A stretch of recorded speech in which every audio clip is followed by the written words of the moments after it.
And you can say that even though it's everyone has a different situation, you see a common thread running through the story. And you're talking to that. And when we're kidding around, we'll say, well, even with Jai, we're talking about something that's forbidden and hidden, and we're making not jokes of it, but a kind of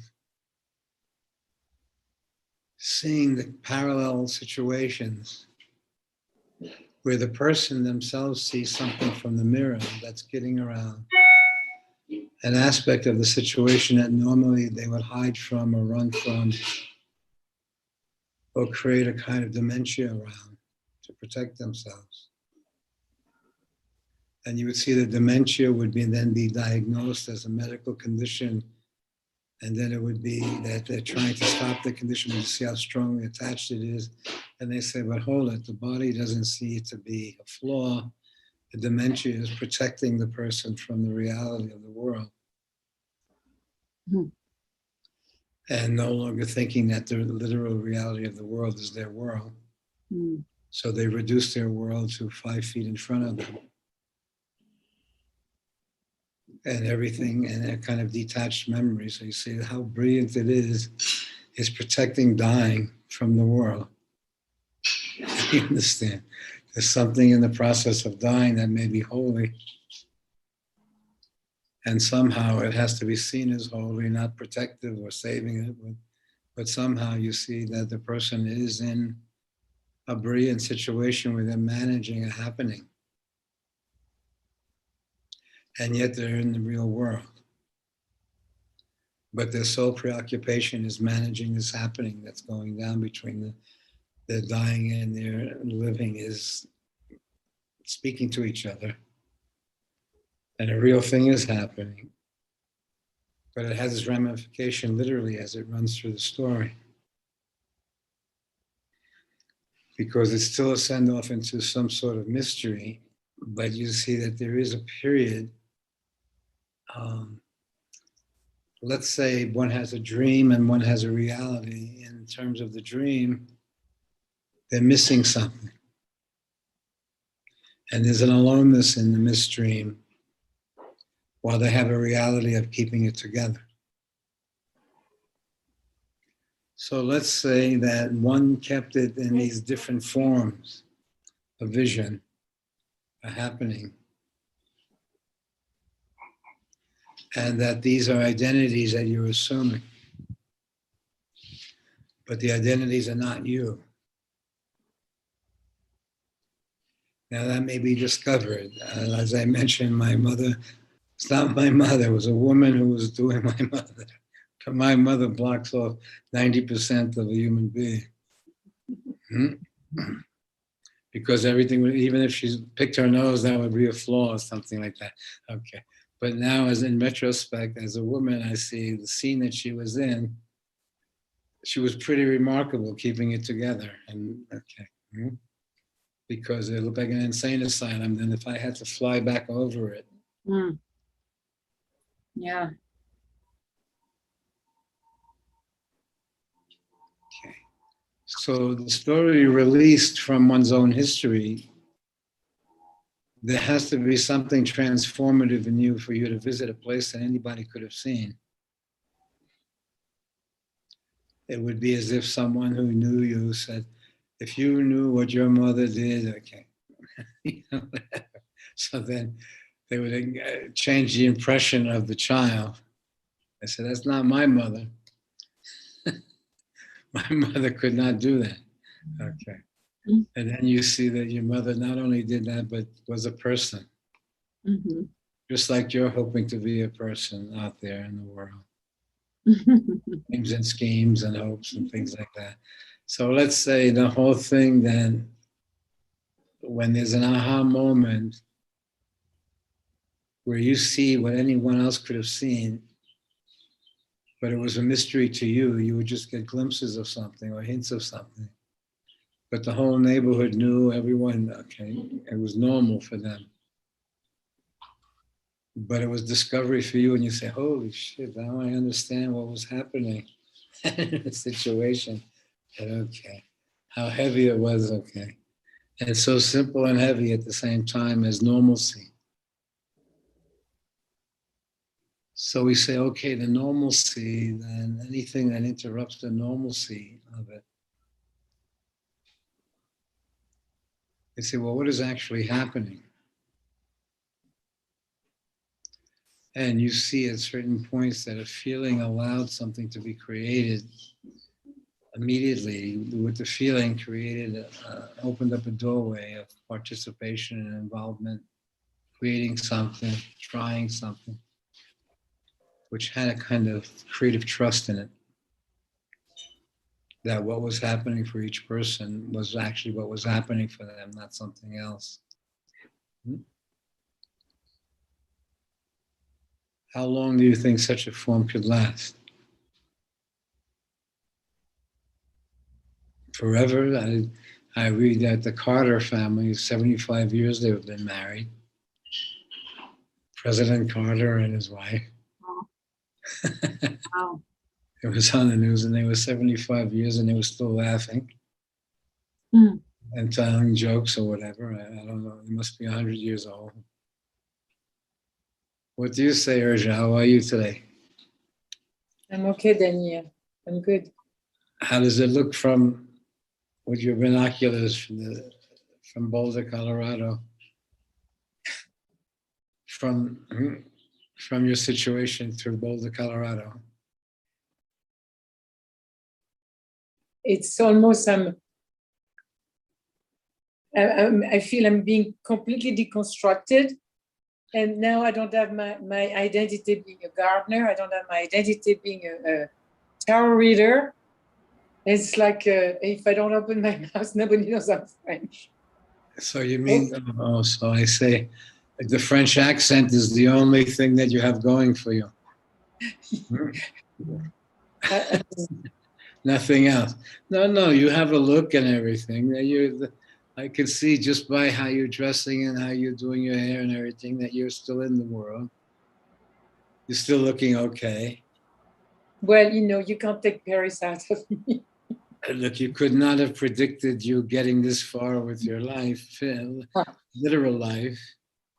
So the life is not so literal for you more. It's more this, it exists on a few levels. There's a literal moment where you see that you had identity, where you could walk through the house like that with your head up, okay, with a cigarette and talking or smoking a joint and being a hip French old lady, natural old lady, and okay, Pilates old lady.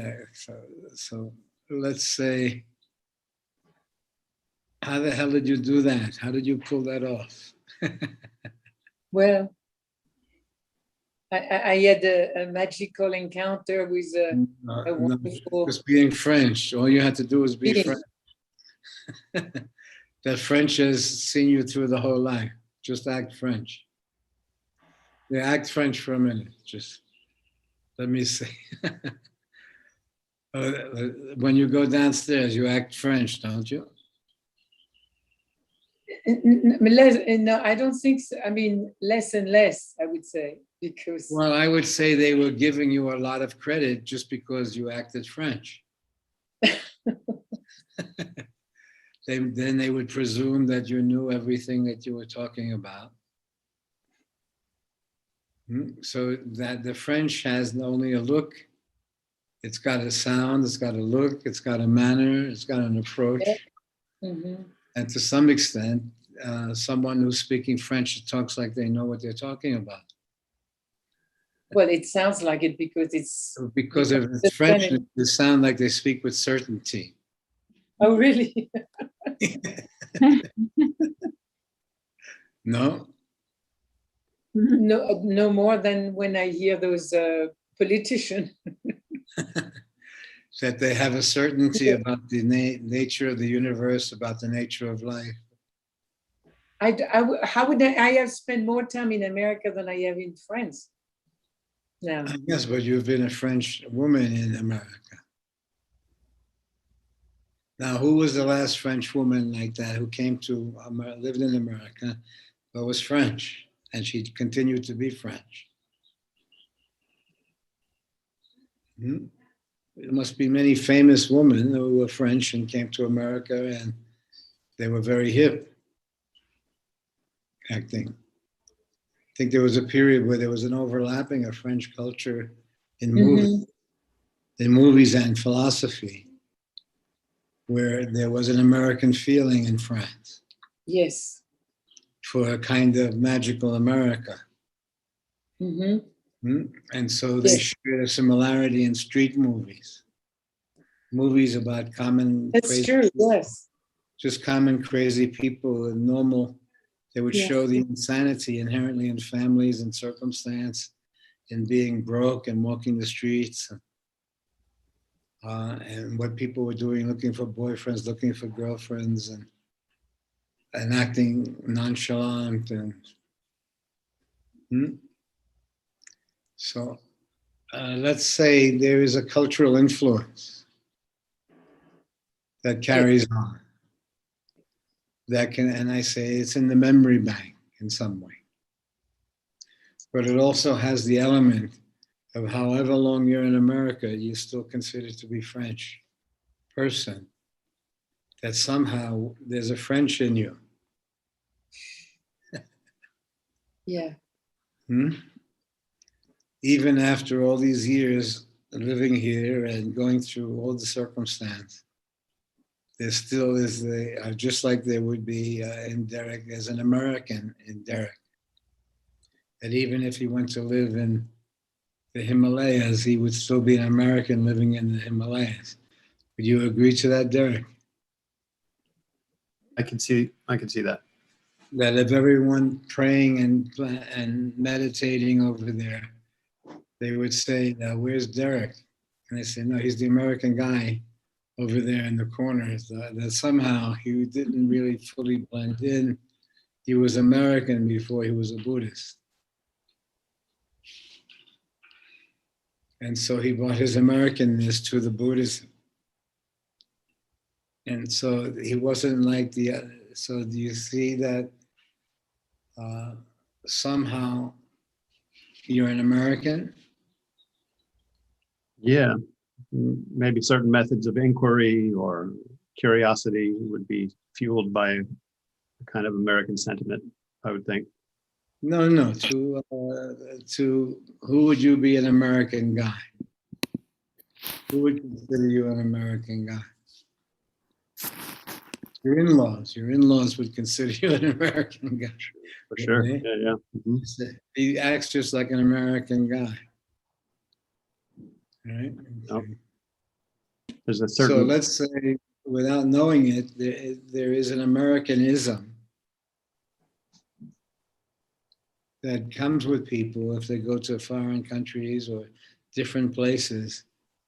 They're the American person. And they say, well, what's the American person? And they say, well, they're American before they're anything. if they're doing Buddhist, they're doing an American version of Buddha. And somehow they've put their Americanism onto Buddhism. And they've made Buddha a nice guy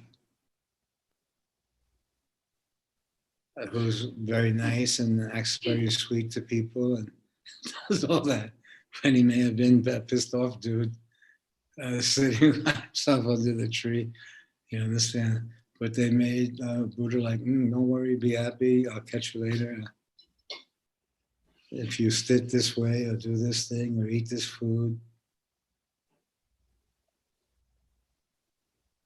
And I say, it does seem to me, Buddha, that everything had to fail for you. Every attempt at being this or being that or being this or being that, that would be called bipolar. What you're suggesting, that you had ambitions as a prince and then that fell apart for you. You had ambitions as a married person and that fell apart from you. You had ambitions about being a sadhu in the Himalayas, starving, and that also fell apart from you. It didn't get you any closer. And you went into some sort of despair.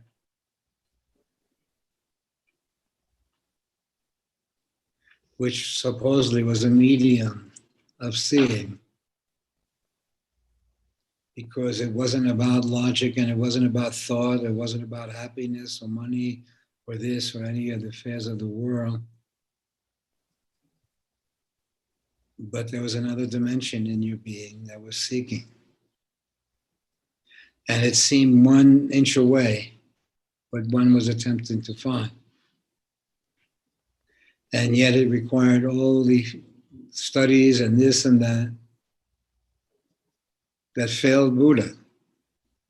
It seemed to be the failure of the form that demanded some introspection, which was not controlled by the self or the continuity of the life,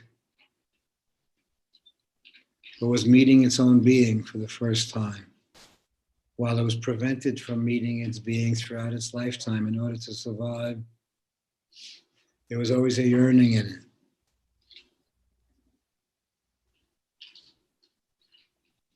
So it meets its life, not as its ownership of its own life, but it sees something that was so seeable to the passing crowd, and yet you discover. And discovery is somehow goes beyond the ego sense of self. Sometimes there's small parts of it in these, what we were describing as ancestry sort of things, where you find out a whole other story may have happened than the story that you thought literally growing up with. And a whole other story did happen. But it's not only measured in ancestry, there is an accidental discovery of the thread of the story, where you see there was more mystery in your life than history. And you kind of have a momentary visit of your existence before your literal existence, what the atmosphere was like, what the situation was like. And seeing, even flying overhead, the situation before you arrived, because the premise of your literal arrival is when you have an identity and a name and a situation, when in fact you had arrived 9 months before that, in one form or another, when it was creating a dialogue of its own. But you see, once it takes a form, it then assumes an identity and a continuum.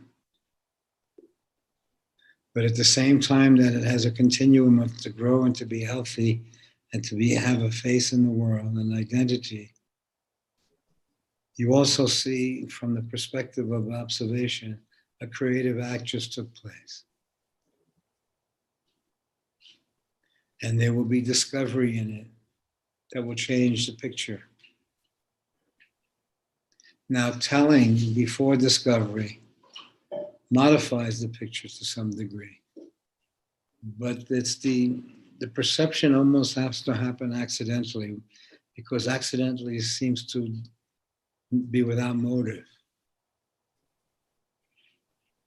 But you become aware somehow that there's a force in the life trying to communicate with you. And that communication happens when you don't know what to do. Because it's not around doing. So the doer is interrupted, which is a tough time for a doer, because much of the structure that it's in is dependent on doing. But you see, an event baffles the doer and has you reflecting. And the reflection interrupts the status quo. But you also have discovered what is missing in the circumstance, a kind of mutual reflection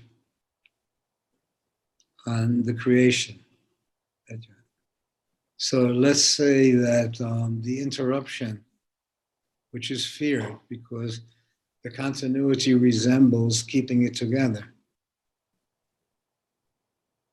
But there's the interruption of it throws you into a world where a different feeling allowed you to keep it together. So the keeping it together became the reality. But in fact, there is a looking out for each other inherently in the circumstance. that's not spelled out. It's spelled out if it's violated. Somehow one knows when it loses contact with something. So from the perspective that one is in, it's on many levels.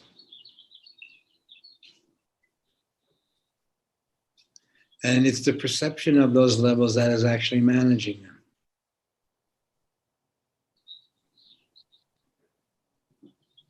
Because you see, in the literal world, as we just discovered the last weeks, the relationships may come and go, and especially online here, they may come and go, and you see them a year later or something like that. The normalcy. And yet, if you meet them a year later, the topic is pretty much similar to what you had a year earlier. And it forms a story. That time is not, it's seeing a factor run through time. Like we've just seen a year and a half of this virus experience.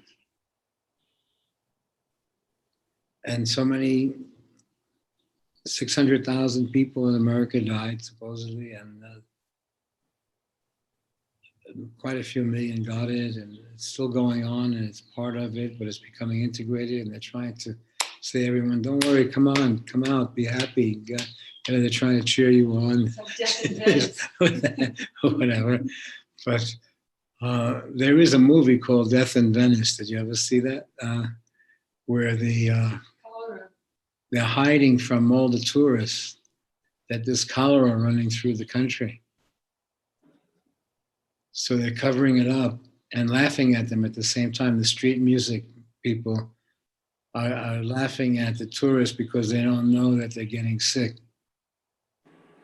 Yeah. And so there is and that probably did happen. They tried to keep their businesses going or whatever. But it's called Death in Venice, where a famous Mahler went to have his experience of death and life. And Dirk Bogart played him, yeah. So that was, and he falls in love with this little boy from afar, from a distance, with his family and so on. So it's a movie probably worth seeing, Death in Venice. But the premise was that he was the outsider. And in seeing it from being the outsider, he saw a kind of hurt that ran through each story. And he empathized with the hurt. And it was the normalcy of growing up, being picked on, running, doing all the stuff that comes with simply growing up. And so from his perspective, he was looking for the missing sound, the missing oomph of his symphonies. And so somehow dying there, and he does, in the book, Merchant of Venice, he does pass away watching this thing unfold, this kind of hurt running through the story. Can you see a hurt running through the story?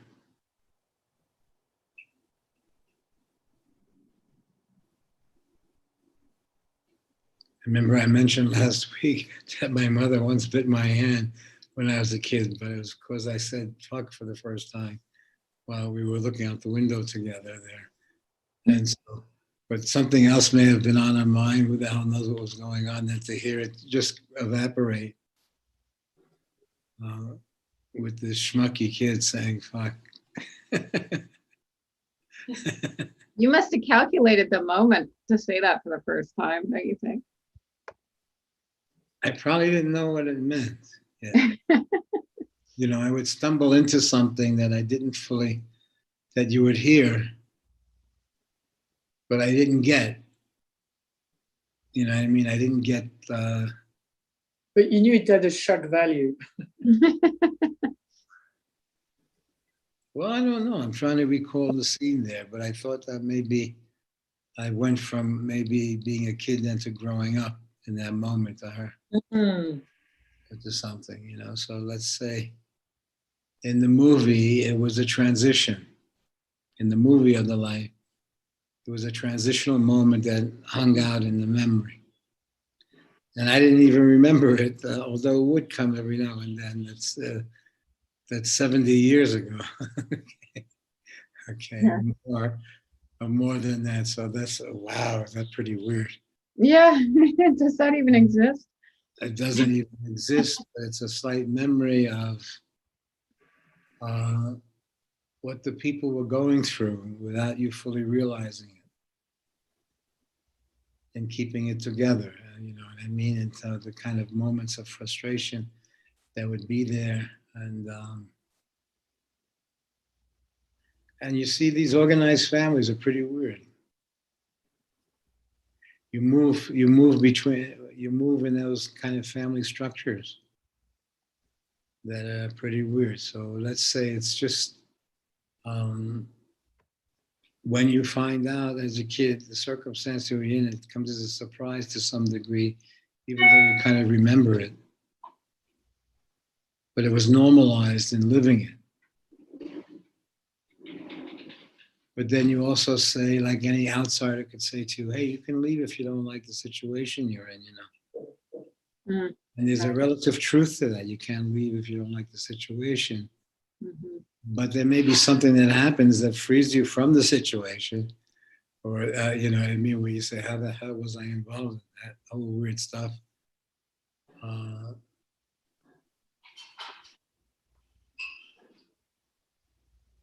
And yet, you see that there was something that allowed that carrying on to take place. But without somehow,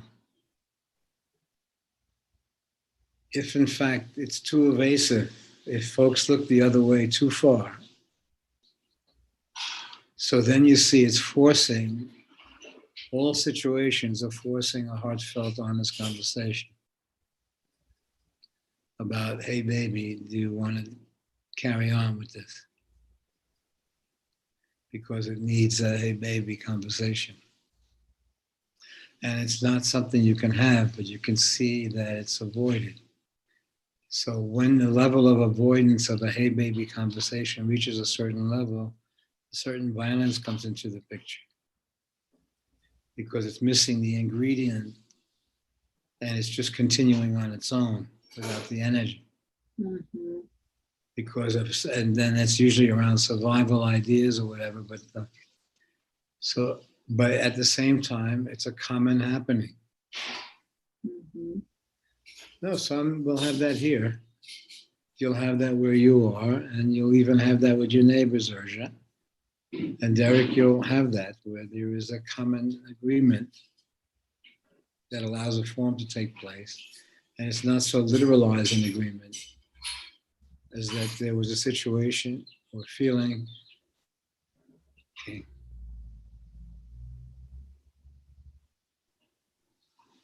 So then there are moments in time that the continuity is the avoidance of certain conversations, but then there is also a point when it's not around the continuity. That something, some issue happens, but it's hidden in the issue. But you can see in it that there's a need for a hey baby conversation where it's coming from a similar feeling that gave the story its actuality anyway. So the literalness of the story purports to be actually the story. So then I say, but the people are not the story they're in. The people who are in the story, like they're actors who are in the movie. They're putting their heart into it. But it's a creative act that is literalized. So when it literalizes, it starts to lose contact with its essential nature that created in the first place. So the structural reality becomes the reality. But usually the mind can't be satisfied only with a structural reality. It has to look elsewhere. It has to find fulfillment in some way, secret, but it has to make a secret of it.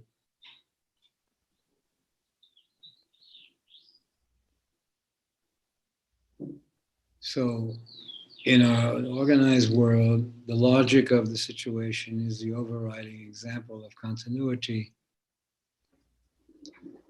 But you see all the other creative impulses that are coming from a different place are suppressed in the form of the literalness of one's life. So in the repression of these things, they become awkward in the world. And it comes out 50 years later that people are gay when they're always gay. It's not, but somehow there's a recognition that they were gay. But gayness ran through every kind of weird circumstance, but it was weird because it wasn't spelled out or anything like that. And you would find yourself in weird situations. But they were weird only because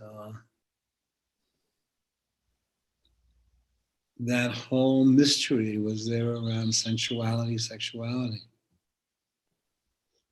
So then mostly as you entered into that story where that was an underlying premise of it, it was a confusing state where your own body betrayed you and your whole being was confused that it didn't line up. So you see a kind of confusion is the norm because a few things are happening simultaneously. And somehow, when you enter into the literal world, you are being organized into a persona who should hope to do this and hopes to do that, and it's a form of continuity. But those who have had a dream of some different thing that was not so literal,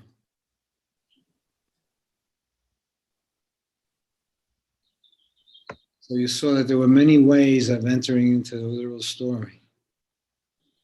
With the mystery, with a kind of confusion and being organized by the social framework on what to do and how to behave, but never having a kind of clear vision of what was happening to me and my body and my being.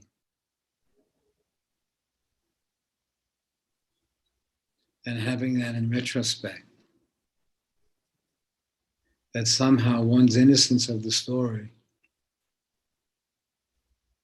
made it natural for them to do.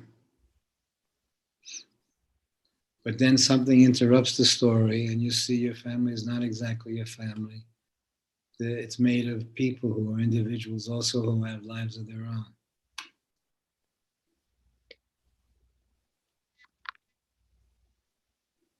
And had dreams of their own. So you start to see something that's hidden in plain sight, the diaries of everything. Not only the literal story, but what was kind of known by you, but is recognized in perception, is that each person in this situation had dreams of their own. And so that's why I use my mother's diary, where you read, where you see somehow that her dreams didn't include you.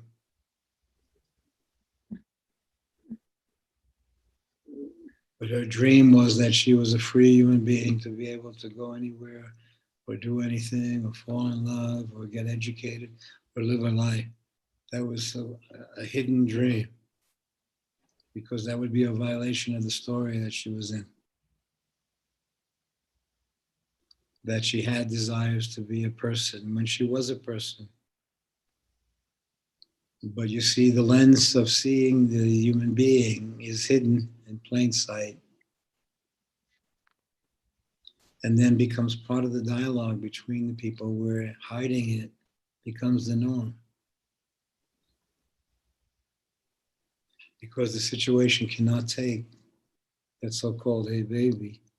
Because hey baby kind of has to be a true hey baby, not an angry hey baby or attitudinal hey baby, if possible.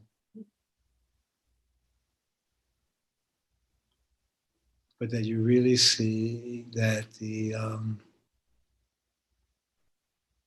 when you see it, I think it enters into the story. When you see that a hey baby conversation about where we're at, not as a psychodrama or as a psychological effect, but from the creative perspective that you want to know that it's kind of on the same page.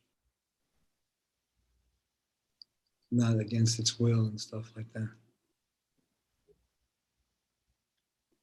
That would be weird to find out anyway, what you say. We find that urge is there in Boulder, Colorado against her will. But she seems to like it very much, right? I miss visiting you. Oh, then you should come down soon, because Mary was just saying that. Oh, really? She was going to drive up there. She was going to drive up there and bring you down here for a while, if you can get away. What would that be? I was hoping she could come in New York in September for the month September. of September. Or even sooner. Or sooner than September. If you, Anytime. But I think, calendar. Eric is planning to come out in August. That's very sweet. And Janet is leaving Middle of for August. Washington Oh, yes? or something, yeah, and in August. So there's comings and goings, and I think that Spiro may visit here before going to San Francisco. So things seem to be in flux, or even if they're saying the same, the difference between staying at home or here you'll just come hanging out here, what we're doing here, you know. And it seems that there's been so many shifts and changes or whatever, but there is also, everything has remained pretty much the same, one long day. Yes. It has been one long, it has gone so fast and so slow simultaneously. It's been fast and slow. It's a year and a half that this thing has been in the story, and it's still carrying on in its own way. Mhm. Yeah. By the way, I think my feet are okay now, but then I found something that I looked online and I said toe socks. And they have socks that have each toe separate. Like a glove. Mm-hmm. And they say, what happens? And they say, when you get a bunion or something, the big toe then pushes against the second toe. So that's separate. And the toes then start to push against each other. And that kind of creates problems. They said that because then you're not planting your whole foot when you walk. You know, so then you started to see all the things that come. They say, what happens if you get a bunion there, then the big toe leans over. So then I had been getting these little sleeves to separate the toes from each other because, okay. But then when I looked online, it said that these have something called toe socks. And they have like corny ones, medical ones, runners kind, and then it's like sweaters. Yeah. But the Japanese, they wear them. But just looking up toe socks there and seeing the different ones. And some they have supposedly at Walgreens, and you know, where you can just go in there and find them. I couldn't find them yesterday with Mary. I found them online. But what they did say was what we knew long ago, that somehow when the shoes are too tight that you've worn, the big toe doesn't work any longer and the second toe takes over. And it creates a back condition, and it's called Morton's toe. Right? Morton's toe, is it? Morton's toe. And that is when your feet no longer are fully planting when you're walking.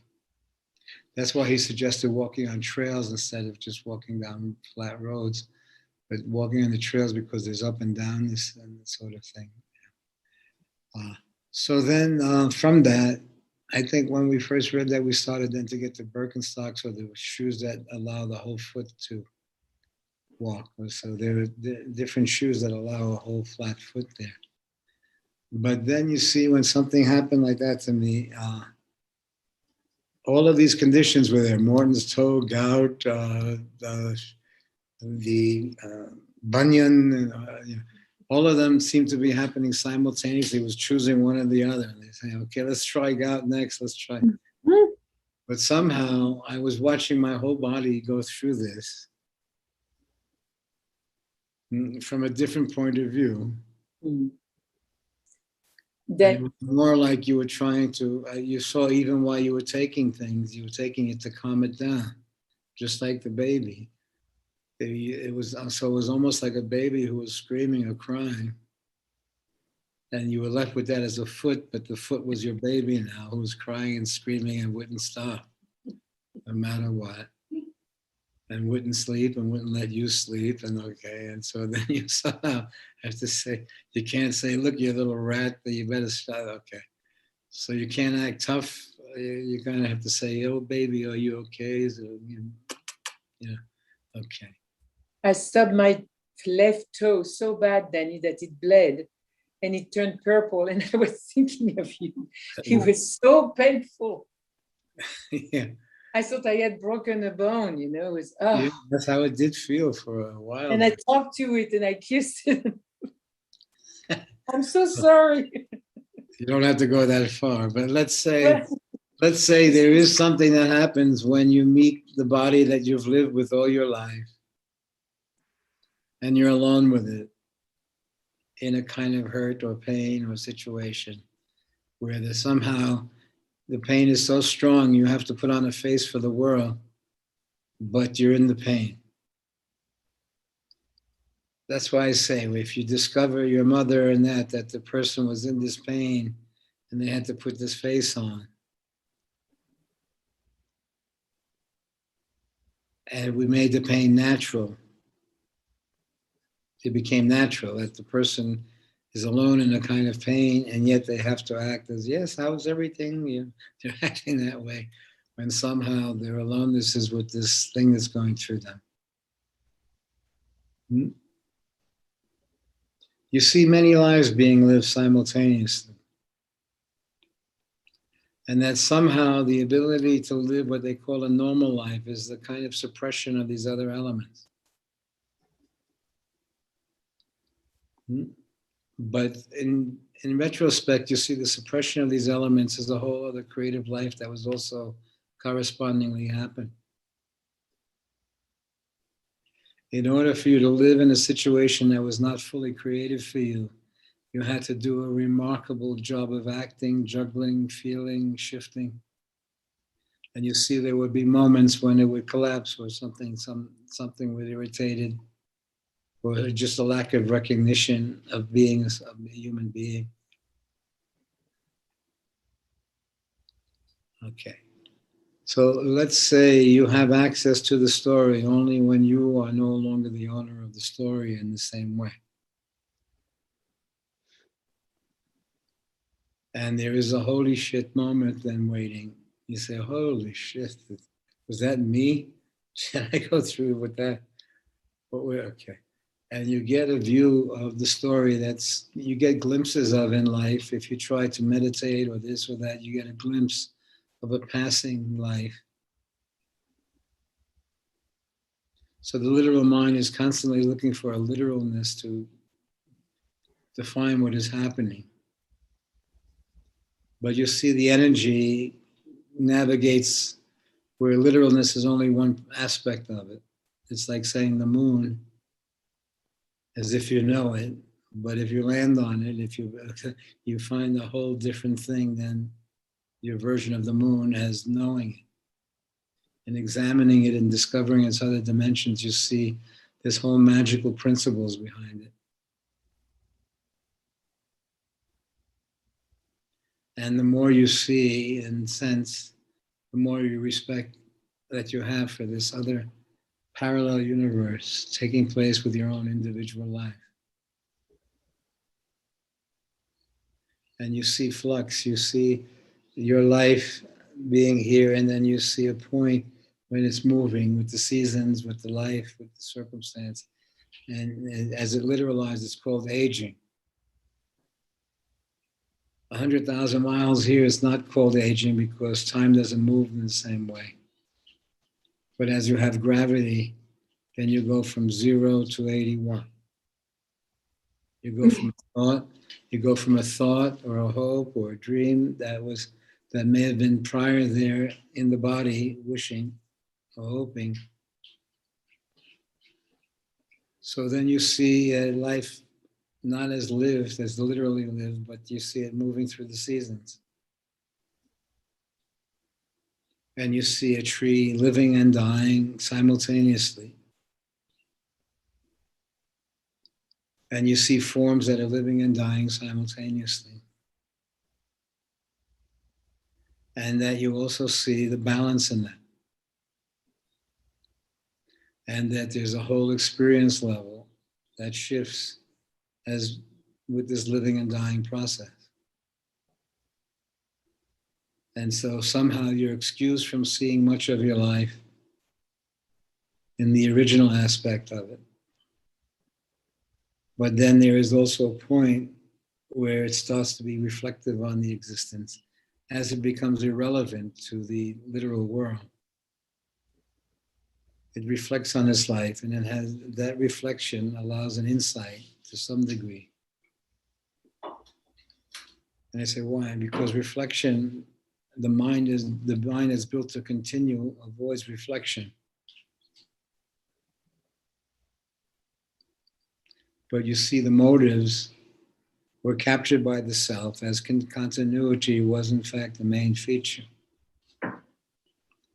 But then you see another dimension that was always there in you, the desire to explore, the desire to go to India, the desire to do this, the desire to find out about God and love and life, and was there anything beyond the normal? Okay. So you see parallel to your normal existence, the so-called normal existence, has been a parallel existence of yearning, of longing. And so there are moments when the literal shifts. Some incident happens, something falls away or whatever, and it no longer has the power of continuity. And you see then that the world that was parallel to you becomes more the world of your existence. And so then you see French was a very big part of your expression, whether you realize it or not. And also that it's passed on to your kids to some extent that they're French also. So there was a pride in being French, as if it was very hip and knowledgeable. And especially Parisian, you know. so I'd say, okay, Parisian French is it's the worst. Supposedly hip to the world. Best and the worst. So at that time, coming from that time, yeah. But that's that was just because of movies. Yeah. That was just because you see that Americans were actually the movies that people saw of Americans. And French were the movies that people saw of French, you know. So there was, so you see, so that was the impression that movies kind of changed the literalness of life. Probably before that, books, and before that, there must have been other medium, maybe rituals or holidays where people got together and recounted the meaning of their life.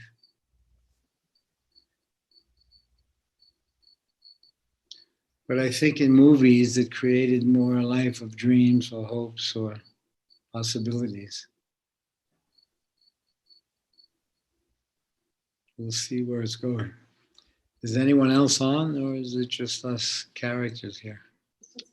YouTube, we have Magic Sufi and John. Anybody else want to say hi?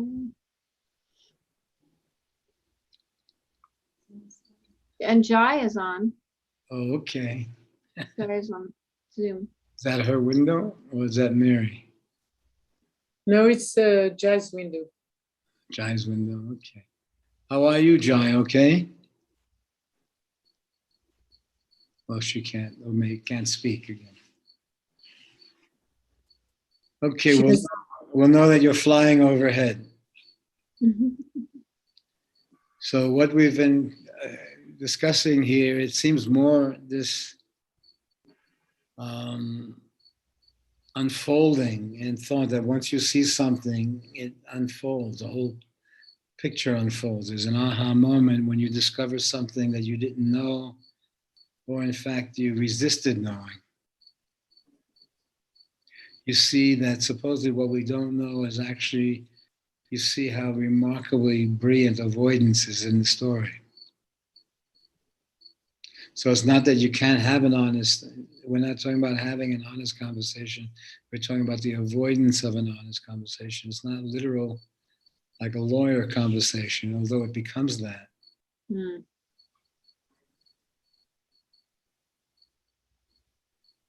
But you see that there is a resistance to a hey baby conversation. Are we still into this? Are we still on the same page? And you see how that would be, the avoidance of that creates a critical mass. And you discover that usually only in passing away. And then you say, oh, if I would have known my mother was in such stress or something like that, or whatever, or what was happening for them. So I say, well, you kind of did know, but you carried on. So you see then to have access is retrospect when the doer doesn't own the story.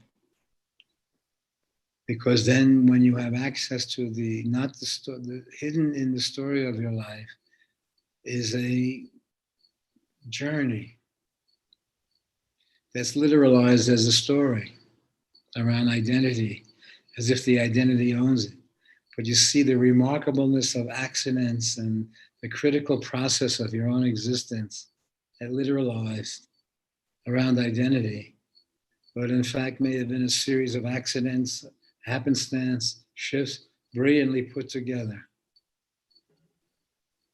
And how feelings kind of created you, and then as feelings shifted in the form, you see the inherent shifting, but you have access to the story, not from an attitude that appropriates the story as if it's their possession. But you have access to the story because somehow you've died to the ownership. You've surrendered the ego's version of the story. And then in perspective, you have access to other dimensions of the happening. And you see that it has been a journey. You have access to it as a journey. You see that it has been more a series of movies that you've been in, that you've shared. That in fact the life has, at the same time, it has a literal dimension of survival in it. The creative underpinnings of it are not based around survival. So the survival aspect usually owns the story and has access to its own, through the story, it sees other dimensions that were happening inside. It no longer believes itself to be the literalness of the story that it's been in. It starts to see creative dimensions that were happening. And so the life becomes more of a mystery than a history, as I said before. It's that you see that it's, there wasn't, from that perspective, there was no beginning and end in that way. That the form is an aspect of what is unfolding. You see that yearnings created you. The underlying forces before you existed. That somehow the thought of you before you actualized was as deep as the literal you. The wish for or against, the hope to have, or this one, how you entered into the story runs through the story. So while the story assumes an identity and it resembles its family in terms of continuity, there's underpinnings that are happening with it that were there before it took form, that entered into the body and play out.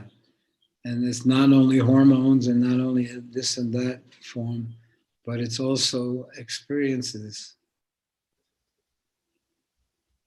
and attitudes and feelings that entered into the story with you that seem to shape it. They've tried to capture it in psychiatry, they've tried to capture it in medicine. but it still seems to be an elusive element.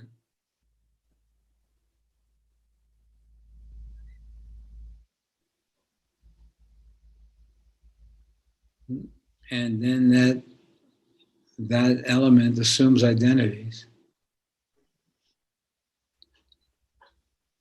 But at the same time that it assumes the identity and the identity becomes it, it is not it. That element is still running through the life. And you discover another dialogue running through your life in retrospect, that there were parallel lives being lived simultaneously, while one was surviving or keeping it together or struggling. There are other dimensions that you have access to in retrospect when you don't own the story anymore. And you see at the same time it has been a literal life, it has been a creative act even more than it's been a literal life. That the life itself has been a creative act. It's a literal act for you in it, but in retrospect, you make discovery of a parallel you that has always been there, but the discovery of it changes it from history to mystery. Mm-hmm.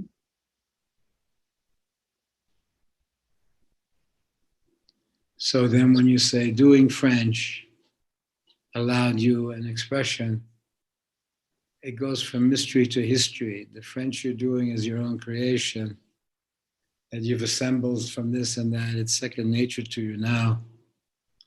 If I did the same French that you're doing, just like you're doing now, which look like that and everything, you understand?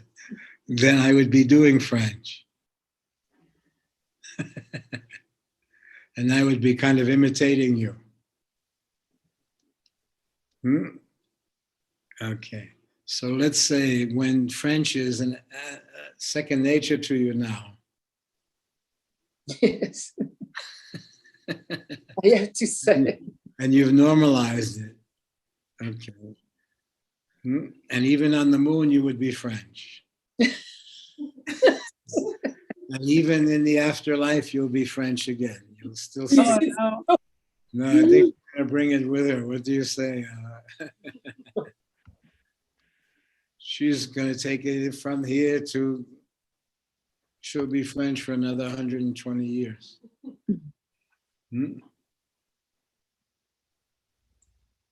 But there is no more French, is there? It's disappearing. It is more of a memory now, isn't it? Yeah. Yes. And even being an American was more of a memory of something, you know, that somehow was true. You know, and but now everything seems to be up in the air. Remarkably up in the air. How are you dealing with it all then, Kai? Which aspect? Well, just the keeping it together aspect. Yeah, I'm doing a good job of keeping it together. What was that? I'm doing a good job of keeping it together these days. Okay. So keeping it together means what? That it allows a certain kind of, I put myself in your situation. So when I put myself in your situation, I look around the room and the situation, I see what's happening. Then I say, for me to do you would be an Academy Award. Because what you have to turn on and what you have to shut off and what you have to do this and move this arm and don't do this and okay, is almost an act of coming into a place and starting to dance where you're instructing each arm. Do you see, I saw a tennis match where the woman was so pissed off she was hitting her knee with the paddle and cursing her knee out. Oh. You know. And her knee failed her. And her knee didn't make the move that they had been training to do all this time. Okay. But she was like hitting the knee and talking to it as if it was a bad boy. her partner in a circumstance that failed her or whatever. And I saw it was relatively true that they put so much into the body like that, and then to do a certain act in a certain moment. So let's say for me to assume the identity of everyone where I don't have the history, but I come into it as a mystery, where that somehow, if I came into the story, there would have to be some kind of truth in the story that I could relate to. If they gave me the script, and you say, but this is also what's happening. You say, okay, I can do that if that is happening. And okay. So let's say when you re-enter the story, and that may also happen in one's personal life, where you re-enter the story from a different perspective, where there's no longer a have to or need to, but what is right or what is good. And in fact, that becomes the basis of things, is that there is a freedom to, it's not licensed behavior, but there is a freedom that no one's bound to the story. They're in it because they wish to be, because it's a good thing that's happening. And that there is a spiritual kind of agreement, not only a literal agreement, but okay. But you see almost how impossible that is in real time. And yet the thing that seems the most natural is the most impossible, literally. That you get some elements of that, and that's supposed to be done by contracts or whatever. So then you start to see that there are elements that will allow you to see the life that you've lived from a different perspective than the self. And you'll see the so-called failures and successes are all made of the same material. Certain failures were necessary of form. They weren't failures of form. Something was written in this story. There was something in you that had a yearning, that had to see something. So if you were in a circumstance that denied that capacity, it would start to change anyway. So you see then a theater of experience in a life being lived. And as you see that, there is something, mystery is only a mystery to oneself. It was not a mystery to someone observing or the parallel life being lived. If you were watching a movie of your existence, the mystery would be apparent, but the person would be in their history, waiting for an experience that would reveal the very thing that the audience sees. Mm-hmm. So an unfolding story where the person in it experiences success and failures and this and that, but will always experience the opposite of one thing. If they have a happiness, they'll experience a sadness and a loss or whatever. That in fact, all of these elements are not opposites, they're one and the same experience. That anytime you enter into a zone of authentic feelings, meaning feelings related to the circumstance that you're in, the same kind of feelings, as I say, you would see in a movie, where you could see what was happening and you would have feelings for it.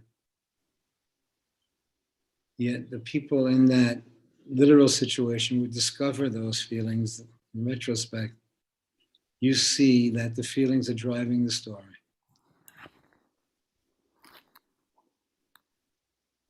And when you see it, it's like you've done said a prayer. There's something sacred that was hidden in plain sight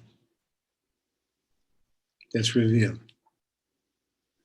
And that's why I kid around and say that what was revealed is that your mother was a woman who happened to be your mother.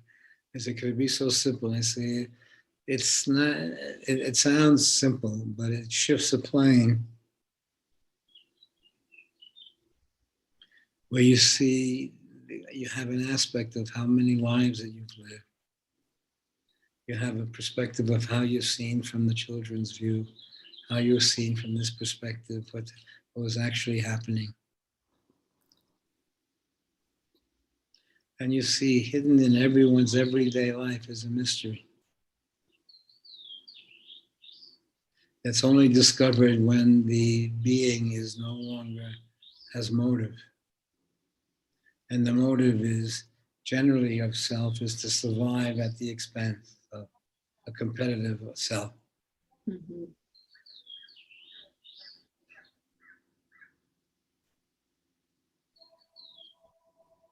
How you doing, Ursha? Nice journey. Yes. Hmm? Yes. Have you seen anything on that's touching you? It's something I watched one episode of. It's a French family, and they really love each other. You can see that, and they are real estate for the very, very rich. So we fly and we go into Castro, and it's just amazing. And they all are so much into it. And they live together. There are 4 boys and the parents, and then we meet the very rich and what they want, where they want to live. You might want to. It's episode, so you can watch one and stop. But just for that one episode, it's and very French, very French. They live in Paris, and the way they are kidding. Ho, ho, ho. What do you say, Kai? Do you see the French in her? But yeah, that's just Urja though. That's just Ursha, right? It's very cute. You mean she's Ursha who happens to be French, not French who happens to be Ursha? Mm-hmm. So you think that she's Ursha first, and then she has French, Mm-hmm. or the French comes in immediately. If you think of Ursha, you think of French. No, I don't. And I say, no, we think of Ursha, and then she happens to be French, not French who happens to be Ursha. And I say French who happens to be Ursha would be too much. If she was French first and then she was doing Ursha. So it would have to be that somehow we have a connection to Ursha, the human being, and then we see the story that she's from. But we also see something that we share. So the French interpretation of the story, just like Jai's, say, interpretation of a story, so many comedians and so many actors came out of her neighborhood in Brooklyn, and that's, you know, that it has that show business quality anyway. If you see it in movies, if you see it being lived, it's everyday life. It was normal. But when you see it now, it's more. I was watching the Godfather's movies, and they showed that neighborhood, and they showed Little Italy in New York, where everyone, and that's how it looked when you walked down during the feast. Mm-hmm. It made like a recreation of how people acted around it, and they really did act like that. Mm-hmm. Where people shouted out to each other, "Hey, Baba," this and that, whatever. But they were actually like that. And that somehow it was normal.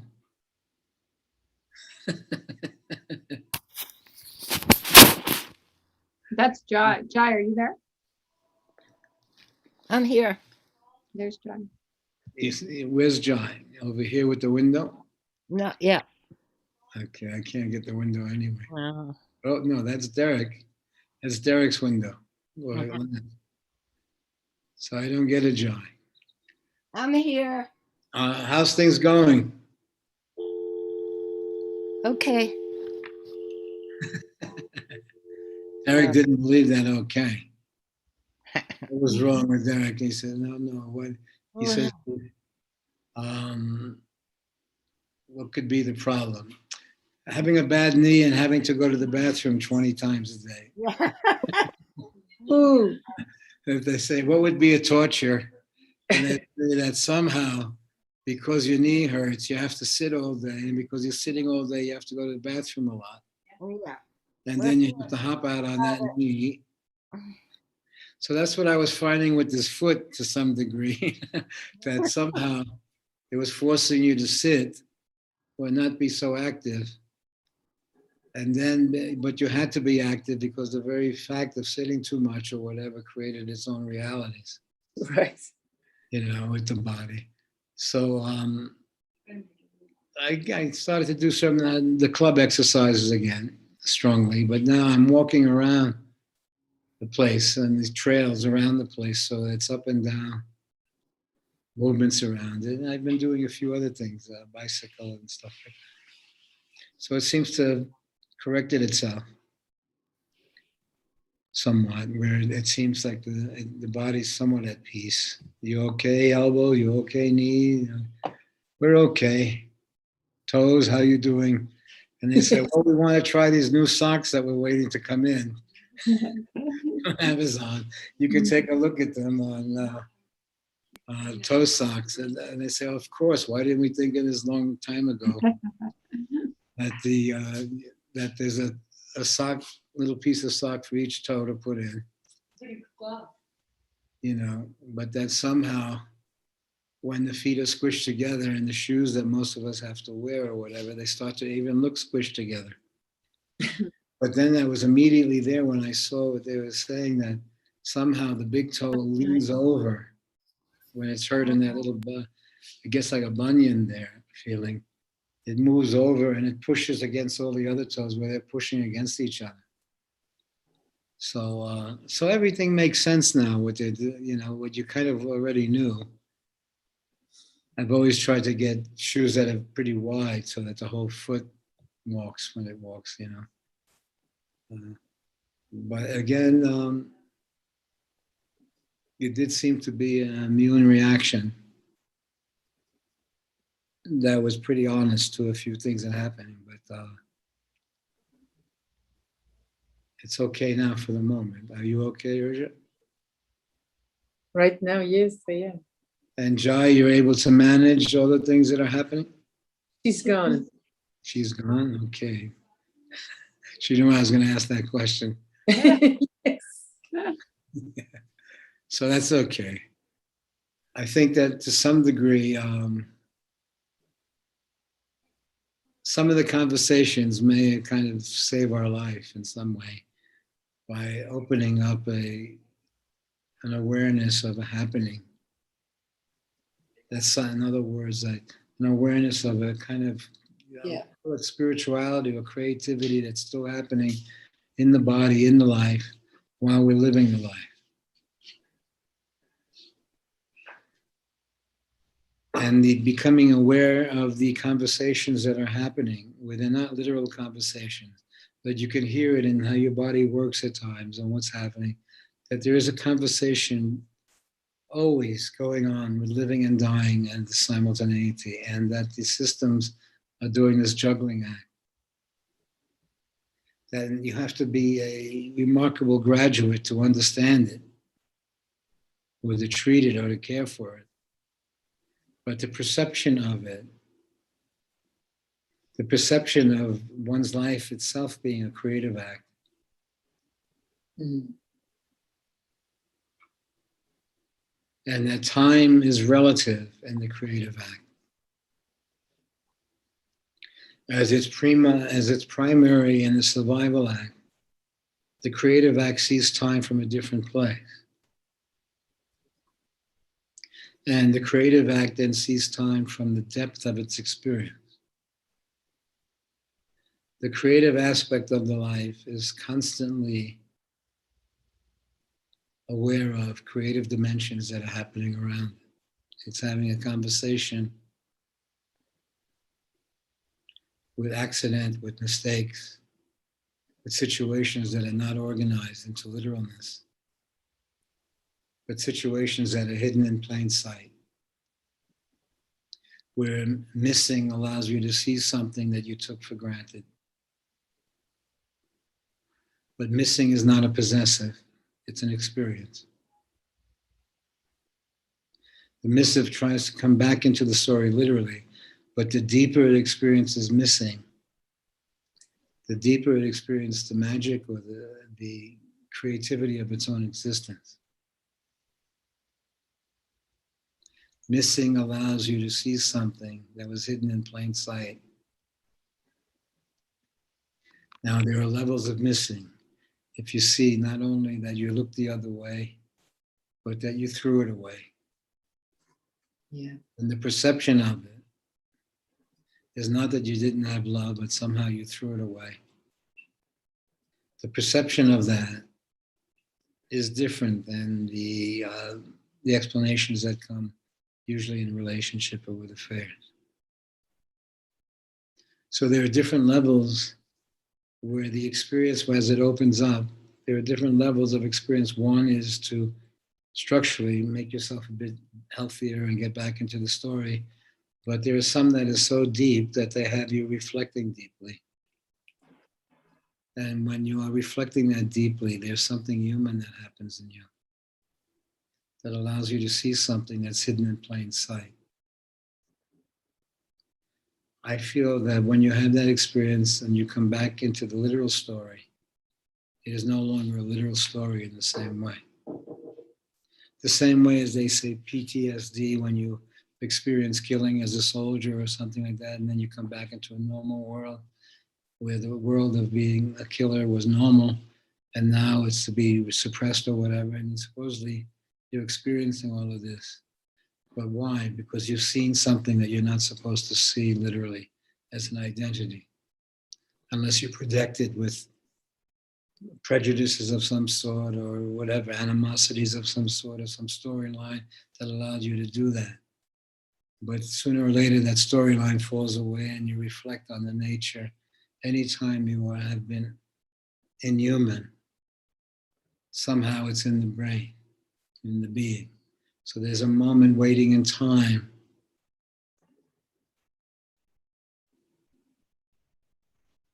that is not organized into the story. The avoidance of that experience is organized into the story through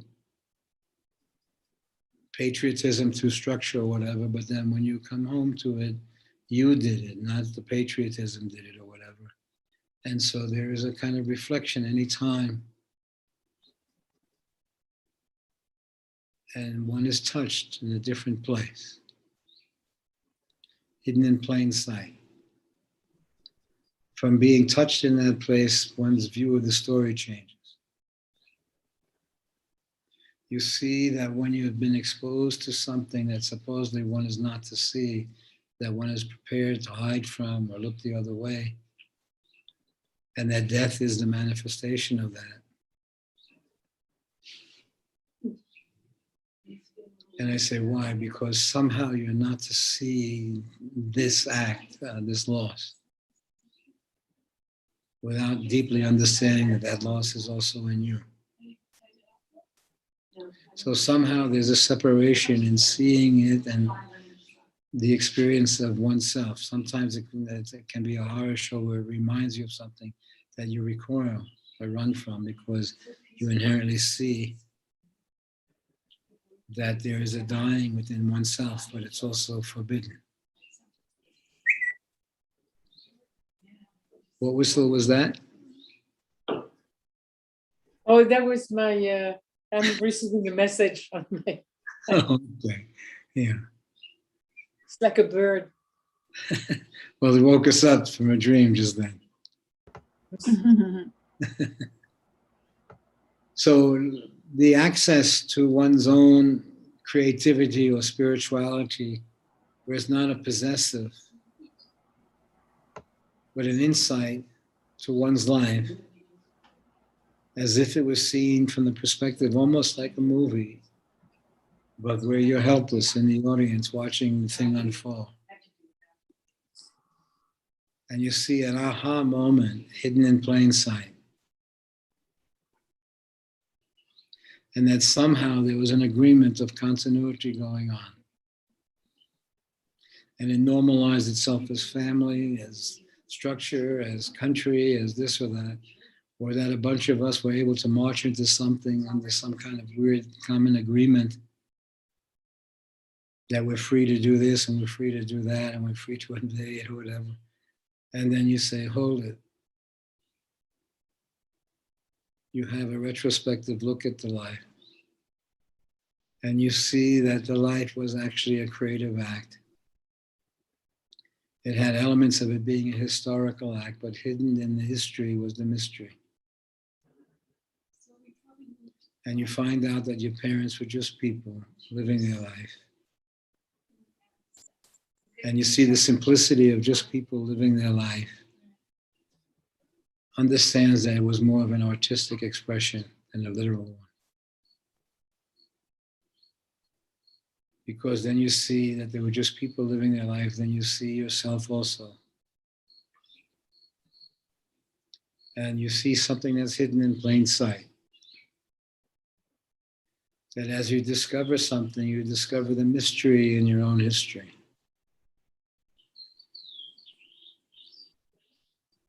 And as you discover the mystery, you see the life becomes more of a creative act than a literal one. And so at that point, as you see, there is no longer an avoidance because your life is now a creative act.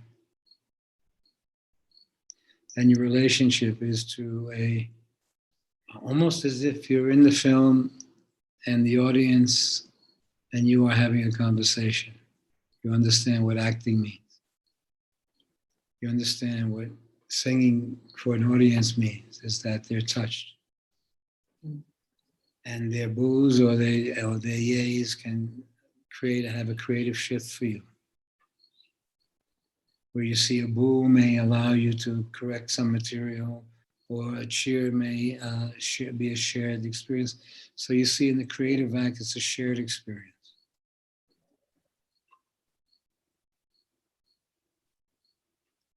And you see that it's almost as if the audience is almost hidden from you. But there, somehow you know it's there, but it's hidden from you in darkness or in the conversation then with the audience that's happening in your life is like a conversation as a kid that you had with God or something, where you crossed your fingers or prayed to God to help you or something like that, as if it was normalcy, without instructions or whatever, but just a normalcy of having a conversation with God as a person you see is inherently there in the creative act. Where somehow in the act you have to be true enough for an audience to be touched by it. And as the audience followed your work, you would see that they would be able to sense a kind of happening that you shared.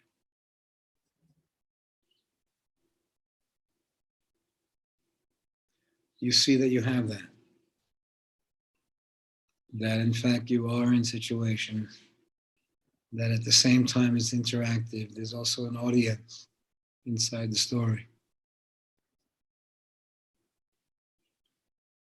And from the audience, they're seeing a different picture, different version of the picture.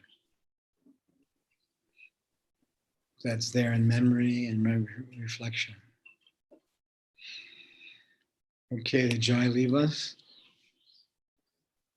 So I hope that the folks that are watching, that I don't know, that it makes some sort of sense, because it is sort of stream of consciousness often about, we're taking our literal lives and seeing the streams of consciousness that run through it.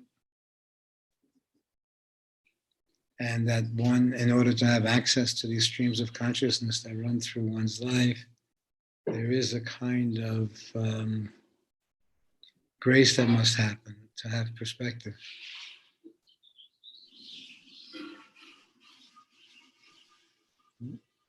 Because at one point, when you see the flux of one's life, there's no longer an attitude. It comes with survival. You see that, in fact, you're assuming roles in the story of your life.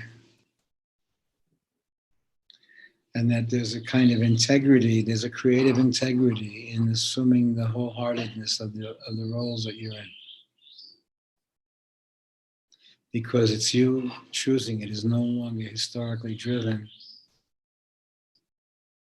So then the life becomes, it's almost as if we've graduated, where you, graduating meaning kind of dying while you're alive and re-entering the story of you, where it's no longer historically driven, but it's creatively driven.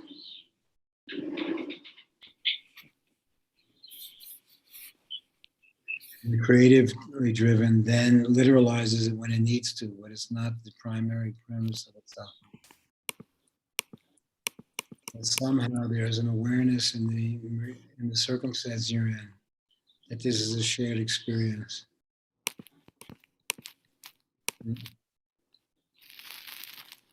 At the same time, it's a normal everyday experience. In retrospect, it will be seen remarkably as a creative experience, a creative time in life. Because so many of the factors that were happening, even this last year and a half for us, have been, we've made the COVID into like it's a history, not a mystery that's kind of floating around us or whatever. And then I want to do it, I don't want to do it. That this mysterious thing floating around us is giving us what we want to do and what we don't want to do, and what you should do and what you don't, and is forcing behavioral changes. And you say, where is it? What's happening? Is it all invention? Are they creating it? Are billionaires creating it? I say everything is all the same crap is happening, but at the same time, it's not happening. There's some mystery that runs through the story that makes somehow the planet aware of its existence. And then there's a doing something about it just because it makes you aware. And so what is the primary element is reflection. There's a certain question that's also come with it, not only around survival, but around who am I? What am I? So it's assumed a presence, just like we gave a presence to God or Satan, that is a reality, and it's a reality, and it's not a reality at the same time. And you see that people will invoke God in order to have power, but equally some will have a real sentiment or feeling about the life and its depth of life. So you see that some will literalize what is happening, and some will see on a larger scale something deep is happening in terms of a collective reflection.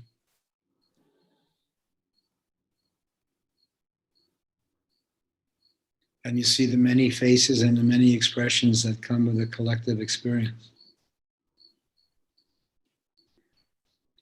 And time, everything is just shifted. We've experienced it, we've normalized it. We've had a premise that there will be a normality that we'll get to. I can't remember a normality or normalcy in my life, but they keep on referring to a normalcy. But I don't remember a period that there was a so-called normalcy. It seems like it was always up in the air about some reason or other.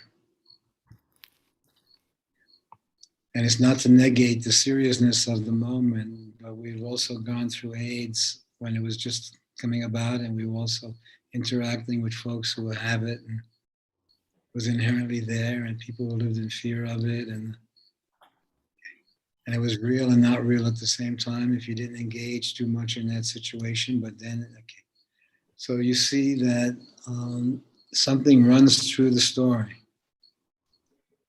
from time to time and affects it greatly. But what you do see is that somehow the fear of death is in the story. And then you see that some event makes you aware of dying. Not only that you have the disease and yet you're dying,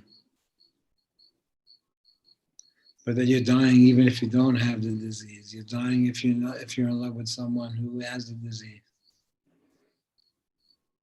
So you're experiencing dying. And so when when you experience the dying as a normal process that's happening, and you may die through the virus, but dying was already in the story.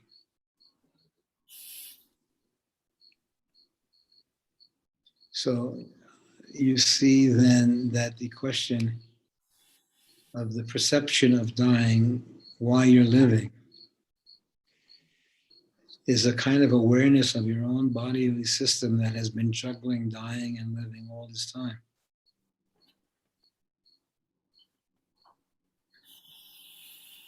And you see when there's evidence in the body that something is wrong or whatever, the body then tries to respond to it or correct it or restore a balance to it.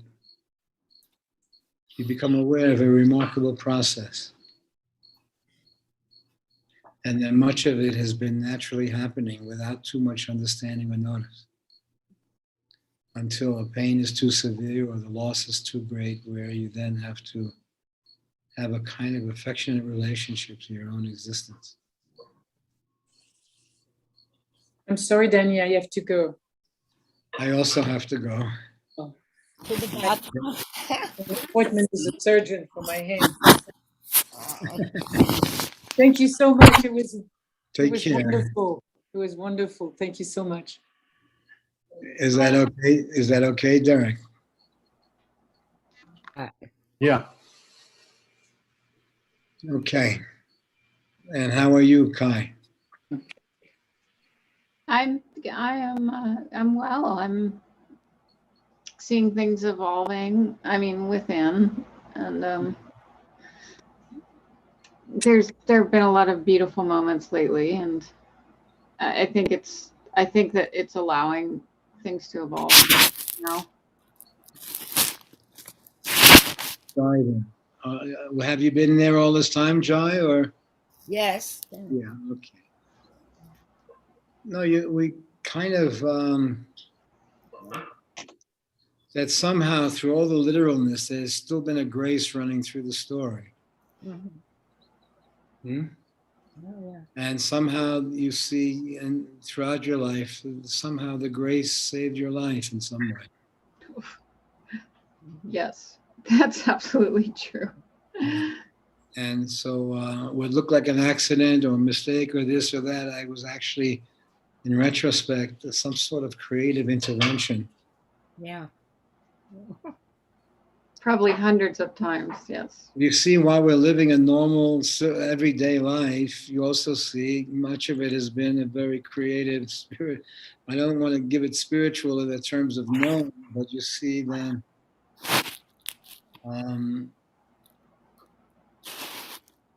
the ism is different from the experience. Somehow you see that it has been a deeply creative or spiritual experience.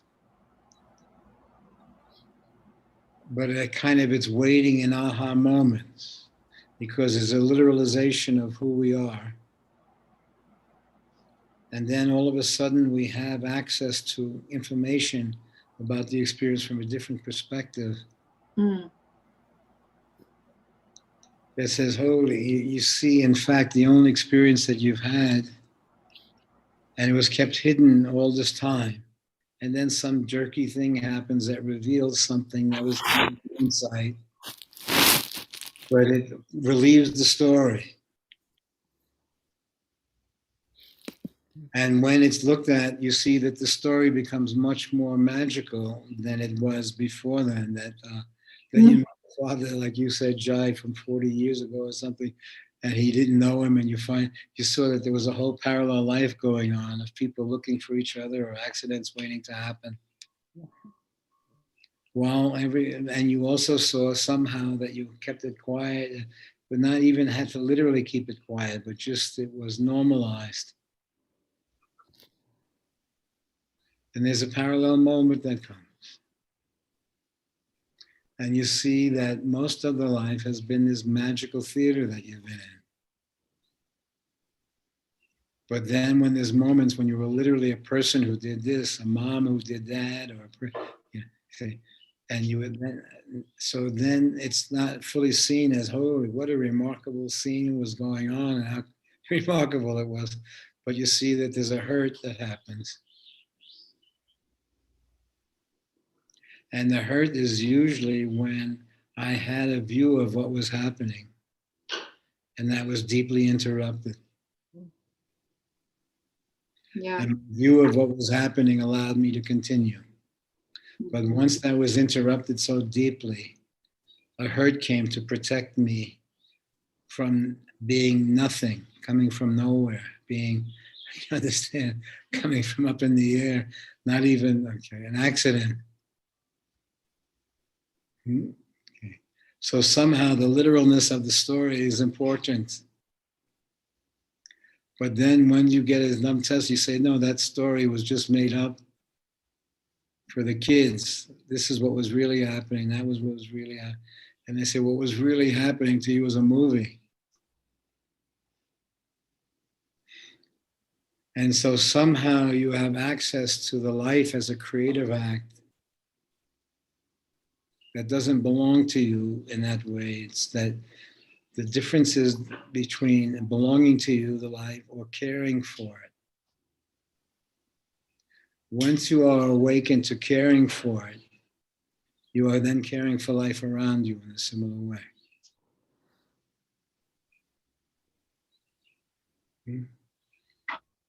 So we'll get with that theme. Are you okay, Jai? Yes. Then. Have you seen that film with the fellow? Was it Another Life, or what was it called? Afterlife, Afterlife. No. Ricky Jarvis or Ricky. Yeah, that comedian. But there was scene, where his wife passed away, and then he was looking at the world from a different, because they really loved each other in some way. But she was still existing on his computer. Oh, right. I heard about that. And so he would kind of revisit her every night. But how he was as a person in show business or whatever was very interesting. Yeah. Well, I mean, I'm just becoming, looking at some of the acting lately, and some of it I'm seeing to be pretty good. Amazing. That was really well done. Okay, Derek, I'll see you tomorrow, hopefully. And maybe I'll see you Sunday, Kai. Yes, thank you, Danny. Okay, take care. Bye. We'll say. Thank you. Bye.